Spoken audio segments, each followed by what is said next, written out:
ఇవాళ ఆయన ఈయన ఏమి చేస్తలేదు అన్నట్టుగా మాట్లాడుతున్నారు. నేను అడగదలుచుకున్నా, ఓడినోళ్లను, ఇంట్లో వండుకున్నోళ్లను, ఫామ్ హౌస్లో ఉంటున్నోళ్లను ఈ ఔటర్ రింగ్ రోడ్ మీ తాత తెచ్చిండా అని నేను అడుగుతున్నా.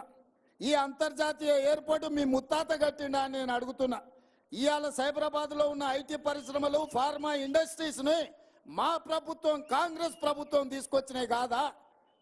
అవి తెచ్చినందుకే ఇవాళ హైదరాబాద్ నగరం మహానగరంగా మారింది. మీరేం తెచ్చిండ్రా హైదరాబాద్ నగరానికని నేను అడుగుతున్నా. మీరు తెచ్చింది ఉంటే గంజాయి తెచ్చుంటారు, డ్రగ్స్ తెచ్చుంటారు ఈ నగరానికి. కానీ మేము ఫార్మా కంపెనీలను తెచ్చినాము, ఐటీ కంపెనీలను తెచ్చినాము, అంతర్జాతీయ ఎయిర్పోర్టు తీసుకొచ్చినాము, ఔటర్ రింగ్ రోడ్డు తీసుకొచ్చినాము.